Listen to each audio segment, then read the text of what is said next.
नमस्कार साथियों, स्वागत है आपका हमारे YouTube चैनल में। इस वीडियो में हम डिस्कस करने वाले हैं सीटेट जनवरी 2024 का पेपर 1। हम यहाँ पर जनवरी 2024 के पेपर 1 के अंदर मैथ्स के जो क्वेश्चंस आए थे वो डिस्कस करेंगे। यहाँ पर हम मैथ्स पेडागोजी के साथ साथ मैथ्स के सोल्व करने वाले क्वेश्चंस को भी करने वाले हैं। डिस्कशन बाइलिंगुअल रहेगा, हिंदी और इंग्लिश दोनों ही भाषाओं में। स्टार्ट करेंगे फर्स्ट क्वेश्चन के साथ। Which of the following should be the characteristics of mathematical language at primary level? निम्नलिखित में से कौन सी प्राथमिक स्तर पर गणितीय भाषा की विशेषता होनी चाहिए? ऑप्शन नंबर फर्स्ट है इट शुड बी प्रीसियस, यह सटीक होना चाहिए। बिल्कुल ठीक है। मैथमेटिकल लैंग्वेज सटीक होना चाहिए, इसमें किसी भी प्रकार का कंफ्यूजन नहीं होना चाहिए। It must be ambiguous it as it can added openness in the subject, यह अस्पष्ट होना चाहिए ताकि यह विषय में खुलापन छोड़ सके। अस्पष्ट नहीं होना चाहिए, स्पष्ट होना चाहिए। It should be reinforced through child language used in daily life, everyday life, बच्चे की दैनिक जीवन में उपयोग की जाने वाली भाषा के माध्यम से इसे प्रबलित किया जाना चाहिए। ये ऑप्शन ही बिल्कुल ठीक है। It must be highly technical, ये बहुत ही ज्यादा टेक्निकल होना चाहिए। As it will help student to communicate accurately in mathematics, ये गलत है कि भाषा अत्यधिक प्राविधिक या तकनीक नहीं होना चाहिए। ए सही है और सी सही है। ए और सी हमें दिख रहा है ऑप्शन नंबर थर्ड में। Right answer option number third हो जाएगा, ए और सी, ए एंड सी। आगे बढ़ते हैं अगले प्रश्न की तरफ। अगला प्रश्न है A student of class third solve 26 by 5 as 26 multiply by 5, इस तरह से एक बच्चा सोल्व करता है। 5 छक्के 30, 5 दूनी 10, डायरेक्ट उसने 1030 लिख दिया। Revisit which of the following will best remediate this misconception, निम्नलिखित में से क्या दोहराना इस भ्रांति को सुधारने के लिए सबसे उपयुक्त होगा? क्या करा जाए जिससे ये सुधर जाए? पहला, multiplication of one digit by one digit, एक अंक की एक अंक से गुणा। कॉन्सेप्ट ऑफ रीग्रुपिंग, पुनर्समूहीकरण की अवधारणा। रिकॉलिंग मल्टीप्लिकेशन टेबल, पहाड़ों का प्रत्यस्मरण। 1 to 1 करस्पॉन्डेंस, एक एक की संगति। देखो इस प्रकार की समस्या आती है कि उसे रिग्रुपिंग की दिक्कत आ रही है, इसे ऑप्शन नंबर सेकंड कहते हैं। पुनर्समूहीकरण की अवधारणा, रीग्रुपिंग में क्या आता है, जैसे हम करते हैं 5 6 30 का 0 कैरी गया 3, 5 2 10 और 1 10 और 3 13, इस तरह से इस क्वेश्चन को होना था। इस अवधारणा की उसे समझ नहीं है, इसे ही बोलते हैं कॉन्सेप्ट ऑफ रीग्रुपिंग। जो हमारा कैरी लेने वाला क्वेश्चन होते हैं, जैसे कि आप 38 में आप 34 प्लस करोगे तो 8 एंड 4 12 का 2 कैरी 1 3 और 3 6 एंड 1 7, इसको भी रीग्रुपिंग कहा जाता है। और ये वाली जो आपकी चीजें हैं,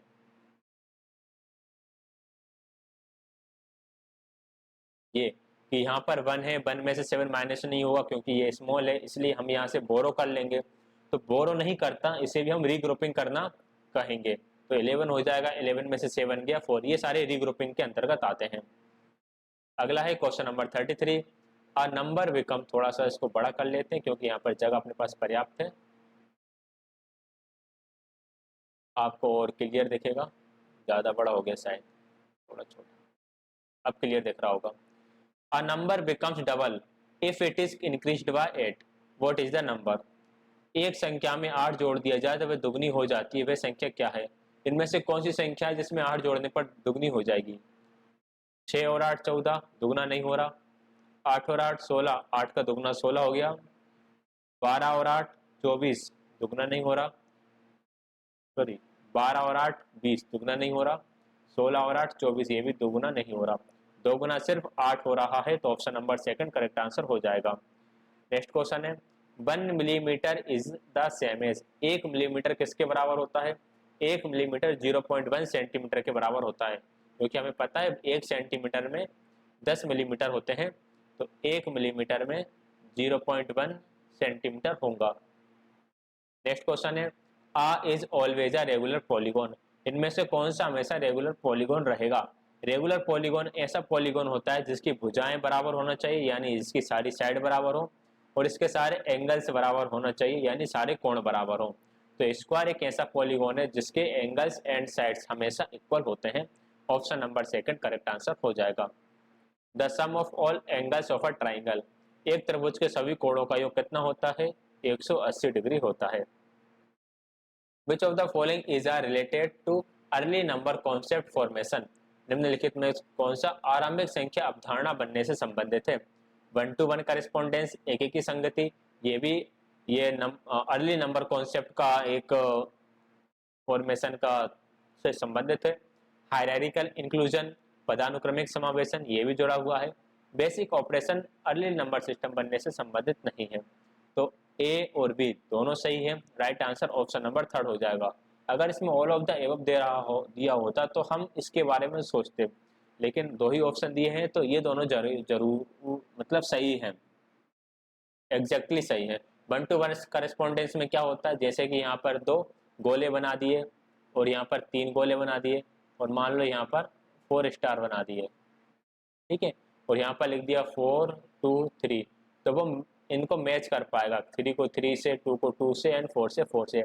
हायरार्किकल इंक्लूजन में उसे पता रहेगा कि नंबरों को किस तरह से अरेंज करना होता है, टेबल्स किस तरह से लिखी जाती हैं। बेसिक ऑपरेशन मूलभूत संक्रियाओं में जोड़, घटाना, गुणा, भाग आते हैं। इसका आंसर ऑप्शन नंबर 3 है। अगला क्वेश्चन है क्वेश्चन नंबर 38।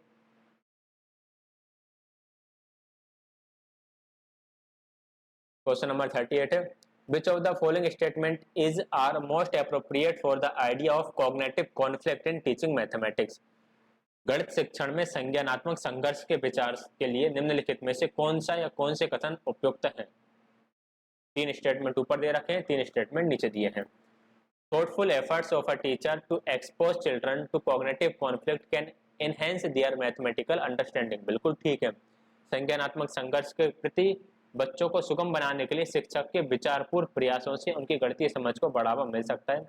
अगर शिक्षक चाहे तो इन जो कॉग्निटिव कॉन्फ्लिक्ट है उनको अच्छे से इंक्रीज कर सकता है, अपने विचार से उनको सोल्व कर सकता है, अच्छे से एक्सप्लेन कर सकता है। It is not useful for promoting mathematical understanding in children, ये गलत है। मैथमेटिक कॉन्फ्लिक्ट जो होते हैं मैथमेटिकल अंडरस्टैंडिंग बढ़ाने के लिए काफी यूजफुल होते हैं। Children get confuse so cognitive conflict must be avoided, ये भी गलत है कि बच्चे भ्रमित हो जाते हैं इसलिए संज्ञानात्मक संघर्ष से बचना चाहिए, ये भी गलत है। सिर्फ एक ही सही है, तो राइट आंसर हमारा ऑप्शन नंबर 3 हो जाएगा। आगे बढ़ेंगे नेक्स्ट क्वेश्चन की तरफ।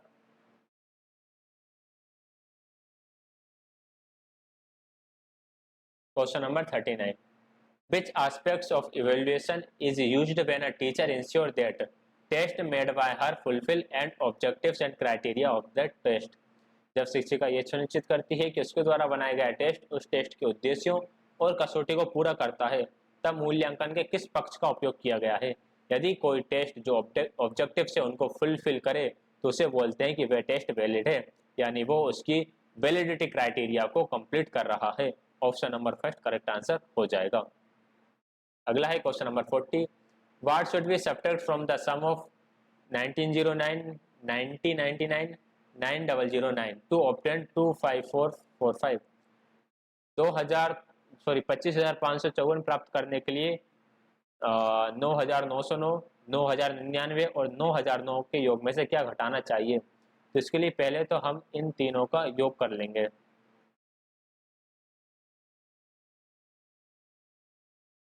कि इनको जोड़ने पर कितना आएगा। 9×3 = 27 के साथ हासिल किया तो 9×2 = 11 कि 1 हासिल की 1, 9 और 1 10 हासिल की 1, 9×3 = 27 और 1 28। ये जो आ गया 28017, 28017 में से हम यही नंबर हम माइनस कर देंगे।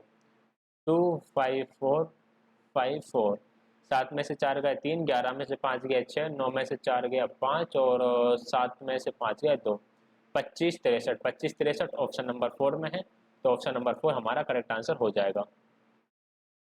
अगला है question number 41, which of the following statement is correct? कौन सा कथन सही है?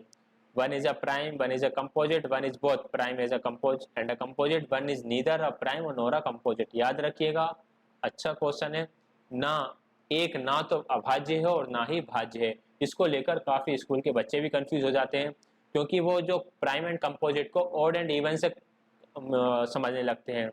तो याद रखिएगा कि 1 ना तो प्राइम होता ना ही कंपोजिट होता। जब भी आप बच्चों को प्राइम एंड कंपोजिट नंबर्स पढ़ाएं तो आप इस 1 के कॉन्सेप्ट को जरूर पढ़ाएं। स्मॉलेस्ट कंपोजिट नंबर 4 है, स्मॉलेस्ट प्राइम नंबर 2 है। क्वेश्चन नंबर नेक्स्ट है 42। See the number patterns given below. ये हमारे पास कुछ नंबर पैटर्न लिखा हुआ है। हमारे पास लिखा है 1, 8, 27, 64, 125। सिंपल है, ये 1 का क्यूब होता है, ये 2 का क्यूब, ये 3 का क्यूब, ये 4 का क्यूब और ये 5 का cube.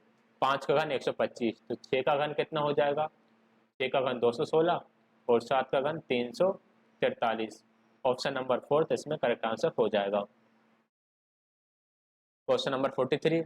Which of the following statement is least appropriate for encouraging mathematical learning. निम्नांकित में से कौन सा कथन गणितीय अधिगम को प्रोत्साहित करने के लिए सबसे कम उपयुक्त है? ऑप्शन नंबर फर्स्ट है failure does not imply that students can not do mathematics. असफलता का अर्थ ये नहीं है कि विद्यार्थी गणित नहीं कर सकते। बिल्कुल सही बात है, यह स्टेटमेंट तो सही है। हमें बताना है कौन सा कम एप्रोप्रिएट है, कम उपयुक्त है। एवरीवन कैन लर्न मैथमेटिक्स, सभी गणित सीख सकते हैं, ये बिल्कुल ठीक है। Mathematics learning is not gender specific, ये भी सही है। गणितीय अधिगम जेंडर विशिष्ट नहीं होता, ये सिर्फ लड़के ही कर सकते हैं या सिर्फ लड़कियां ही कर सकती हैं। Discouraging intuition as it hamper the development of mathematical ideas, ये गलत है। अंतर्ज्ञान को हतोत्साहित करना चाहिए क्योंकि ये गणितीय विचारों को विकसित करने में बाधा डालता है, गलत है। ये बाधा नहीं डालता, ये तो उसको फैसिलिटेट करता है। तो ऑप्शन नंबर 4 करेक्ट आंसर हो जाएगा। आगे बढ़ेंगे नेक्स्ट क्वेश्चन की तरफ। Question number 44। The value of this, इनकी वैल्यू बताना है। तो हम मल्टीप्लाई कर देते हैं 25.3 इंटू 5, पूरा जमा लेते हैं। 35 divided by 5 minus 3 into 18.5। Multiply करेंगे 5 दिया 15, 25 पंजे 125 और एक 126। इसको डिवाइड करोगे तो 7 जाएगा। 5 दिया 15, 18 दिया 54 और एक 55, 55.5। इन्हें माइनस करेंगे, इसमें से 7 गया तो ये बचेगा 119.5 में से माइनस करना है 55.5। तो 5 में से 5 गया 0 और 9 में से 5 गया तो 4 और 11 में से 9 में से 5 गया 4, 11 में से 5 गया तो 6, 6 5 11, 64.0, 64.0 यानी ऑप्शन नंबर 2 करेक्ट आंसर हो जाएगा। नेक्स्ट है question number 45। According to national curriculum policy NEP 2020 assessment of learner includes. राष्ट्रीय शिक्षा नीति 2020 के अनुसार शिक्षार्थियों का आकलन को समाहित करता है। शिक्षार्थियों के आकलन में कौन सी चीज है जो कि समाहित है, बताइएगा। कॉग्निटिव एंड फिजिकल डोमेन, संज्ञानात्मक और भौतिक आयाम, cognitive affective and psychomotor domain, संज्ञानात्मक भावात्मक मनोगत्यात्मक आयाम, cognitive social and spiritual domain, संज्ञानात्मक सामाजिक आध्यात्मिक आयाम, फिजिकल एंड साइकोलॉजिकल डोमेन, भौतिक और मनोविज्ञान आयाम। तो जो हमारी न्यू एजुकेशन पॉलिसी है, जिसे हम नेशनल एजुकेशन पॉलिसी 2020 के नाम से जानते हैं, उसमें असिस्टेंट ऑफ लर्नर जो है यानी शिक्षार्थियों की आकलन में कॉग्निटिव, अफेक्टिव और साइकोमोटर डोमेन तीनों ही शामिल हैं। अफेक्टिव डोमेन पर बहुत ज़्यादा जोर दिया गया है क्योंकि जो हमारा भावात्मक पक्ष था इसको हमेशा छोड़ दिया जाता था, इस पर बात नहीं की जाती थी। इसके आधार पर अब स्कूलों में जो काउंसलिंग है वो भी शुरू होगी। और हम जो केवीएस के क्वेश्चन पेपर कर रहे हैं, तो केवीएस के 2023 के जो क्वेश्चन पेपर थे उसमें इससे बहुत सारे क्वेश्चन आए थे। इससे मेंटल हेल्थ से के रिगार्डिंग, मेंटल हेल्थ से संबंधित बहुत सारे क्वेश्चन आपको केवीएस में देखने के लिए मिले थे और आने वाले केवीएस एग्जाम में भी देखने के लिए मिलेंगे। आगे बढ़ते हैं question number 46। A frog jumped 3 steps and a rabbit jumped 7 steps at a time, starting from a place at which of the following steps they will be jumping together। किस स्थान से और आरंभ करके एक मेंढक 3 कदम और एक खरगोश 7 कदम की छलांग लगाते हैं, में से किस कदम पर वे दोनों एक साथ उछलेंगे। देखिए, जब भी ऐसी चीज यहाँ जिसमें 2 नंबर दिए हों और दोनों साथ में मिल रहे हो तो उसके लिए हम इन दोनों का एलसीएम निकालते हैं। एलसीएम निकालेंगे हम किस किस का, 3 का और 7 का। यदि दोनों प्राइम नंबर होते हैं तो एलसीएम दोनों का ही मल्टीप्लिकेशन हो जाता है। तो आंसर आ गया 21। तो 21 स्टेप्स के बाद वो दोनों साथ में छलांग लगाएंगे, लेकिन इनमें 21 किसी का भी आंसर नहीं दे रखा। अब हम कौन सा आंसर टिक करें, तो हम इन सभी नंबर को 21 से डिवाइड करके देखेंगे। जो नंबर 21 से डिविजिबल हो जाएगा वही हमारा आंसर रहेगा। अब 343 को 21 से भाग लगाओगे तो डायरेक्ट 21 से भाग देने की जरूरत नहीं है। 343 के फैक्टर्स क्या क्या हैं, 3 है और 7 है। यदि ये नंबर 3 से डिवाइड हो गया तो ये 21 से भी डिवाइड हो जाएगा। 3 से डिवाइड करने के लिए हमें डिवाइड करने की आवश्यकता नहीं है, हम डिजिट्स को जोड़ के देख लेते हैं।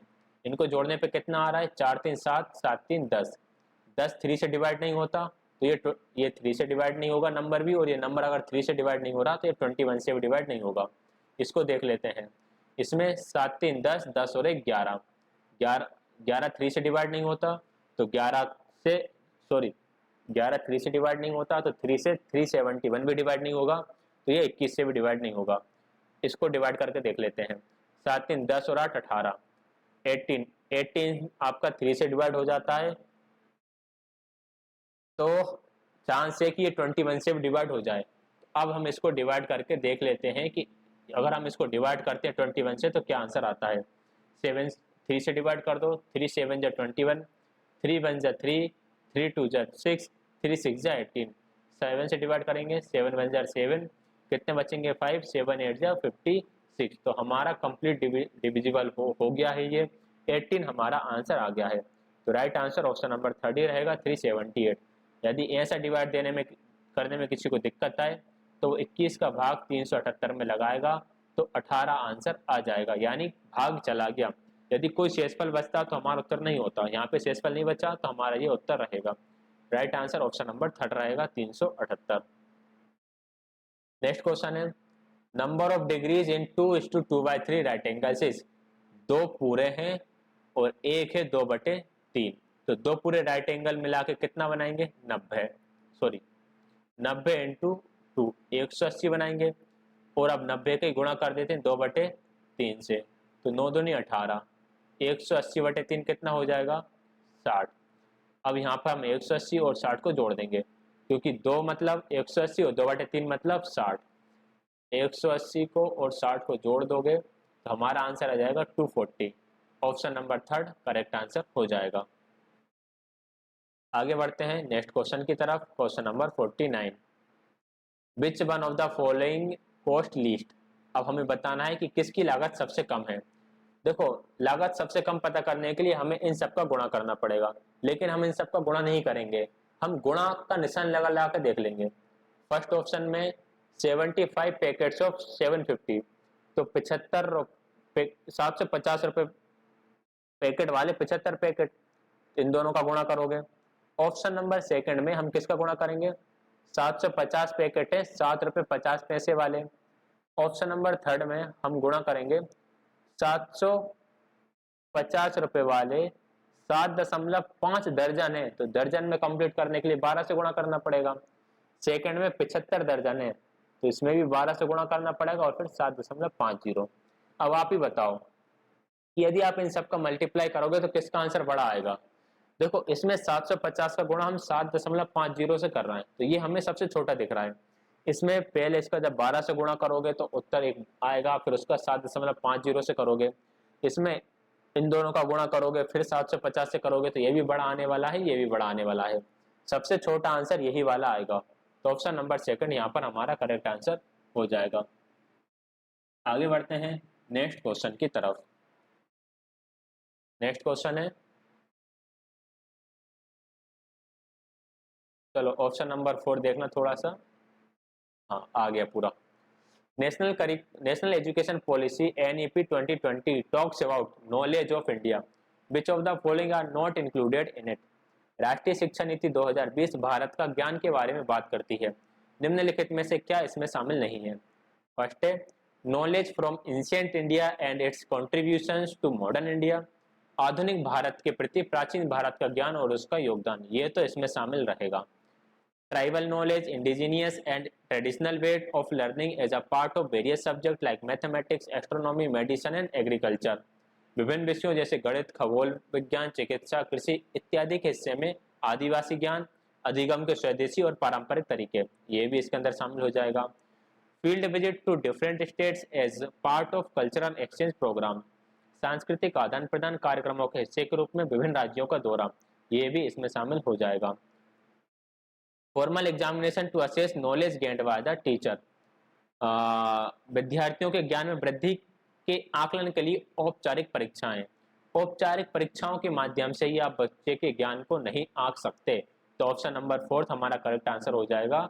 ये इसमें इंक्लूड नहीं था। इसमें इंक्लूड क्या क्या था कि भाई आधुनिक भारत के प्रति प्राचीन भारत का ज्ञान, आज का भारत क्यों कैसे बना, तो उसके लिए प्राचीन भारत का ज्ञान होना चाहिए, उसके योगदान के बारे में पता होना चाहिए। हमारे जो विषय हैं गणित, खगोल विज्ञान, चिकित्सा, कृषि, इसके बारे में आदिवासी लोगों का क्या ज्ञान था, पारंपरिक तरीके क्या होते थे गणित शिक्षण, गणित के, खगोल विज्ञान के, चिकित्सा कृषि के, जैसे कि तारे और सूर्य की गति को देखकर जो आंकड़े लगा लिए जाते थे, निकाल लिए जाते थे, वो सब। फील्ड विजिट, सांस्कृतिक आदान प्रदान कार्यक्रमों के हिस्से के रूप में विभिन्न राज्यों का दौरा, बच्चों को अलग अलग राज्यों में ले जाया जाए, बच्चों को वहां के कल्चर से अवगत कराया जाए, तो ये सारे शामिल रहेंगे। ज्ञान वृद्धि के लिए औपचारिक परीक्षाएं शामिल इसमें नहीं है। आगे बढ़ते हैं नेक्स्ट क्वेश्चन की तरफ। Which of the following model is least appropriate to develop the conceptual understanding regarding the relationship of ones, tens, hundreds in early grade learners. Conceptual understanding यानी कि अवधारणात्मक समझ विकसित करने के लिए सबसे कम उपयुक्त क्या रहेगा? डायनिस ब्लॉक तो भाई जो वंस, टेंस, हंड्रेड्स की अवधारणात्मक समझ विकसित करने के लिए बिल्कुल सही है। मनी, मुद्रा से ही पता चलता है, जैसे कि बच्चा 1 रुपए, 5 रुपए, इसके बाद 10 के नोट में 1 जीरो देखेगा, 100 के नोट में 2 जीरो देखेगा, 2000 के नोट में, 2000 का नोट तो खैर बंद हो गया, मतलब इस तरह से वो जीरो देखेगा। अगर हम उसे 1000 रुपए की बात करेंगे, 5000 रुपए, 10,000 रुपए की बात करेंगे तो उसे एक जीरो बढ़ती हुई दिख जाएगी। तो प्लेस वैल्यू मनी से तो पता चलेगा ही। अबेकस प्लेस वैल्यू के लिए बहुत अच्छा उपयुक्त तरीका है। प्लेस वैल्यू चार्ट ठीक है, लेकिन कॉन्सेप्चुअल अंडरस्टैंडिंग के लिए ये ठीक नहीं है, यानी कम उपयोगी है तो सही लेकिन कम उपयोगी है ये। मनी, डायनेस ब्लॉक और गिनतारा से ये कम उपयोगी रहेगा। तो ऑप्शन नंबर 4 करेक्ट आंसर हो जाएगा। अगला क्वेश्चन है, bridge had a wire of length 100 metre. मैं यहाँ पर आपको क्वेश्चन नंबर भी दिखाई देता हूँ ताकि आप कंफ्यूज ना हो। ये क्वेश्चन नंबर 51 पे चल रहे हैं अपन।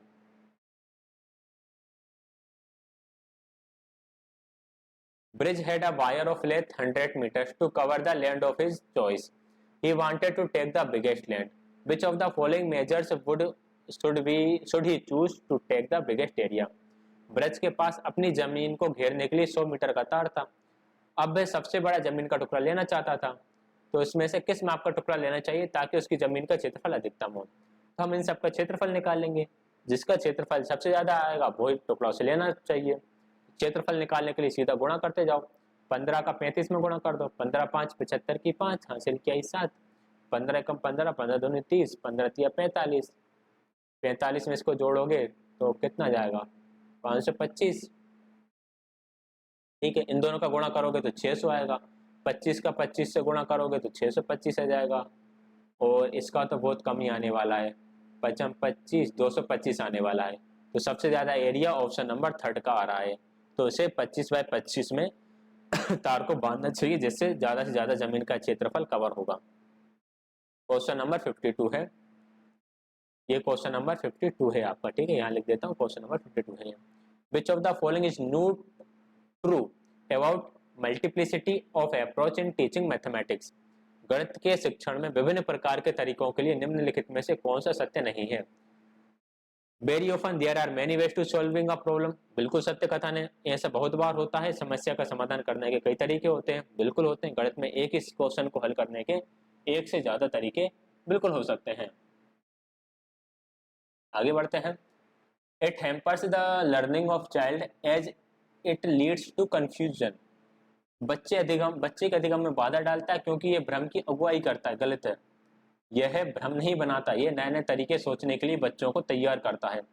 Offering such a choice allow children to explore and use the approach that it is most natural and easy for them. ये भी ठीक है, इस तरह के विकल्प को प्रस्तुत करें, बच्चों को उस उपागम का अन्वेषण और उपयोग करने का अवसर मिलता है जो उनके लिए स्वाभाविक और आसान हो।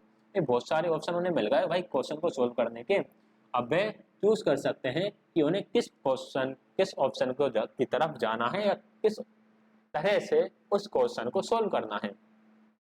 It is crucial for liberating school mathematics from the ये क्या लिखा है, tyranny tyranny tyranny of the one answer. ये स्कूली गणित को एक ही सही उत्तर होने की परंपरा से मुक्त करता है।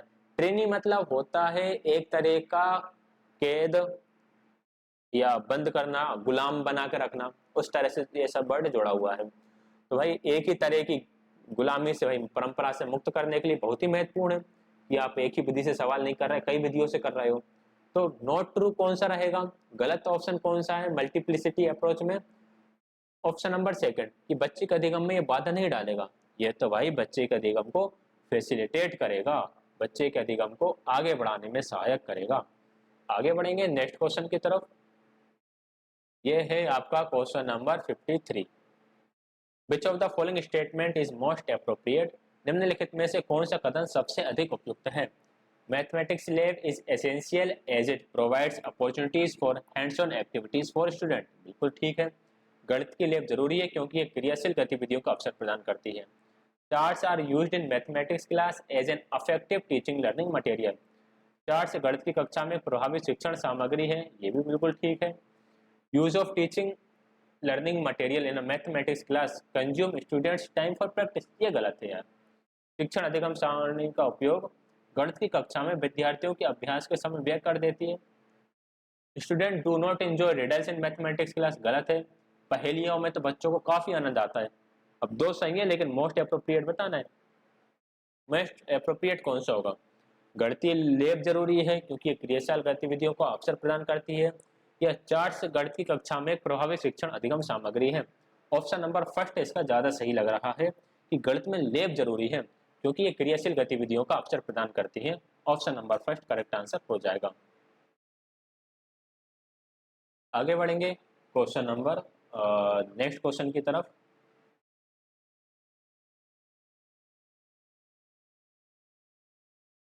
$54 How many packets of 1/12 kg salts can be made up from 7:1/2 kg of salt? इतने किलोग्राम से इतने किलोग्राम के कितने पैकेट को भर लोगे। पहले इसको सही बना लो, 7:1/2 है, इसको सही बिन बनाएंगे तो 7 दूनी 14 और 1 15, ये बिन हो जाएगी आपकी 15/2। अब 15/2 में डिवाइड कर दो 1/12 से। जब दो भिन्न एक के नीचे जाती है तो नीचे वाली पलट जाती है, तो ये क्या हो जाएगा 15/2 गुणा 12/1। 2 से 12 काटेंगे 6 बार और 15 छक्के 90। कितने पैकेट भर पाओगे, 90 पैकेट भर पाओगे। ऑप्शन नंबर 4 करेक्ट आंसर रहेगा। अगला है क्वेश्चन नंबर 45। इससे पहले मैं इसे मिटा देता हूँ, थोड़ा छोटा करना पड़ेगा, क्वेश्चन बड़ा है। चलो समझते हैं, पहले इंग्लिश में समझ लेते हैं फिर उसको हिंदी में समझ लेंगे। वाइल सोल्विंग, ये वाला क्वेश्चन टीचर सोल्व करा रही थी। In class second a teacher explain that we have to subtract 7 from 2 and 2 is smaller than 7, so we will borrow 1 from 8, then we can subtract 7 from 12। One student told teacher, ma'am why we are borrowing from 8 as borrowing is not good, what a teacher should do in a such a situation. Hindi में समझा देता हूँ, हिंदी वाले हिंदी में पढ़ के समझना कि इस वाले क्वेश्चन को हल करवाते समय एक बार शिक्षिका ने कहा कि हमें 7 में से 2 घटाना है, क्योंकि 2 छोटा है 7 से, तो इसलिए हम क्या करेंगे, हमें 8 में से 1 उधार लेना पड़ेगा। अब हम 12 में से 7 को घटा पाएंगे। एक बच्चा पूछता है, मैडम हम 8 से उधार क्यों ले रहे हैं, उधार लेना तो अच्छा नहीं होता। अब इस परिस्थिति में अध्यापिका क्या करेगी, teacher should scold the student, भाई डांटेगी। Teacher should change word borrowing to regrouping and then show the process of regrouping, बहुत बढ़िया। टीचर बोरो की जगह रीग्रुपिंग बोलेगी। Teacher should tell the student to focus on learning algorithm of subtraction, ये भी नहीं है। Teacher should ignore the students, ये इग्नोर तो करेंगे नहीं। अध्यापिका बोलेगी, अध्यापिका उधार शब्द की जगह पुनर्समूहीकरण शब्द का प्रयोग करेगी। अब पता नहीं इतने इंटेलिजेंट बच्चे होते हैं क्या नहीं जो इस तरह के क्वेश्चन करें कि भाई उधार लेना तो अच्छा नहीं होता, हम उधार क्यों ले रहे हैं। हमें तो यही सिखाया था कि उधार ले लो। हम दहाई कहते थे, एक दहाई उधार ले ली, दहाई उधार लेके सोल्व कर दिया। इंग्लिश मीडियम पढ़ने वाले वो बोलते होंगे बोरोइंग बोलते हैं। तो राइट आंसर इसका ऑप्शन नंबर सेकंड ही रहेगा। टीचर उधार की जगह क्या बोलेगी, पुनर्समूहीकरण, बोरोइंग की जगह बोलेगी रीग्रुपिंग। अगला है question number 56, Yamina throw a dice 10 times and got the following result. 10 बार उसने एक पासा उछाला और ये रिजल्ट आए। कौन सा सबसे अधिक बार नंबर आया? Which of the following number see got the maximum number of times. 5 आया है, चलो जो जो ऑप्शन है वो देख लेते हैं। 6 कितनी बार आया? ये आया 2 बार। 3 कितनी बार आया है? 3 बार। 1 आया है 1 बार, और 5 आया है 2 बार। तो सबसे ज्यादा बार आया 3। Option number second correct answer. इतने आसान आसान क्वेश्चन आते हैं पेपर 1 की मैथ्स में तो कि बिना पढ़े ही आप आंसर टिक कर दोगे। क्वेश्चन को देखोगे और आंसर टिक कर दोगे। विच of the following is not, which of the following is true, sorry not true नहीं, यहाँ पे ट्रू है। True for but problems in school mathematics. निम्नलिखित में से स्कूली गणित में इबारती सवालों के लिए क्या सही? बर्ड प्रॉब्लम्स आती हैं, 3-4 लाइनों का सवाल होता है, बच्चे से सोल्व करते हैं। Word problem refers to exercises where the child formalize the situation into a form where a specific mathematical techniques can be applied।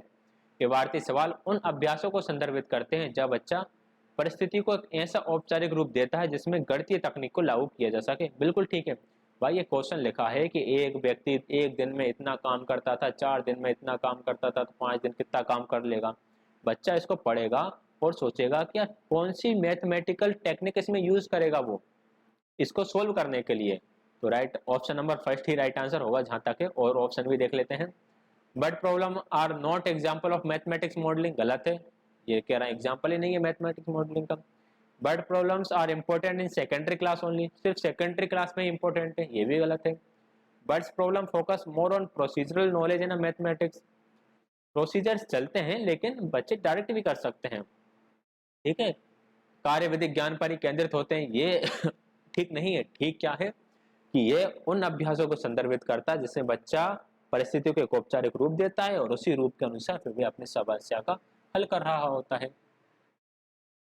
अगला है, देखो यहाँ पर आपको कुछ नंबर दे लिखे दिख रहा है ना नीले रंग से, ये जस्ट मैं रिकॉर्डिंग से पहले एक टेस्टिंग ले रहा था, तो उस टेस्टिंग के लिए मैंने ये नंबर से लिखे हुए थे, तो वो आ गए इसमें। चलो भाई अगला क्वेश्चन है,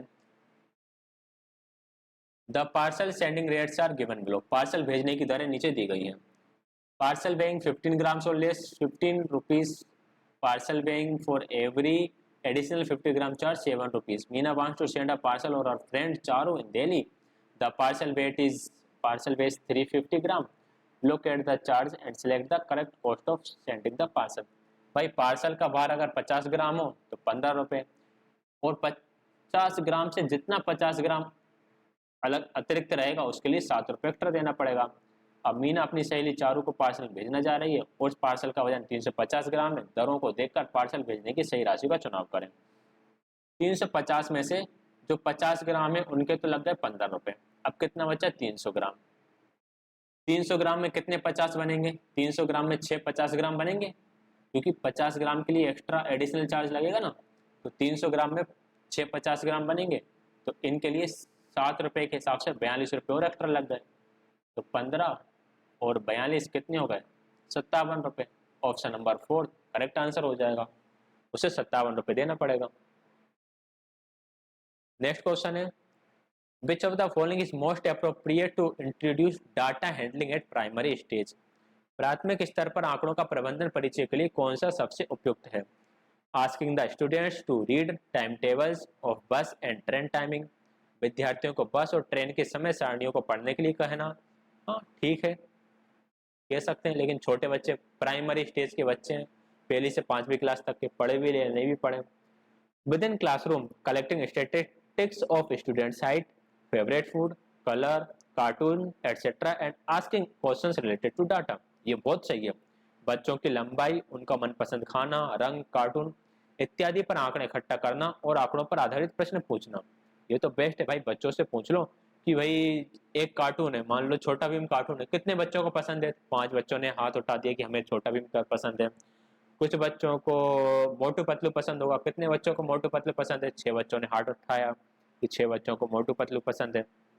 फेवरेट फूड पूछ सकते हैं, कितने बच्चों को आलू की सब्जी पसंद है?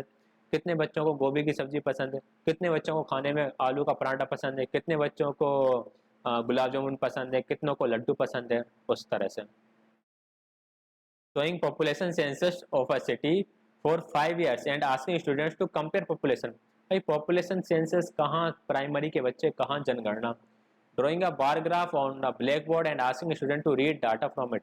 बार ग्राफ से बड़े बच्चे पढ़ लेंगे, छठी सातवीं आठवीं के जो आपके मिडिल स्कूल के बच्चे होते हैं वो तो कर लेंगे, लेकिन प्राइमरी वाले बच्चे उसको इतनी अच्छे से नहीं समझ पाएंगे। तो ऑप्शन नंबर सेकेंड ही सबसे बेस्ट तरीका है।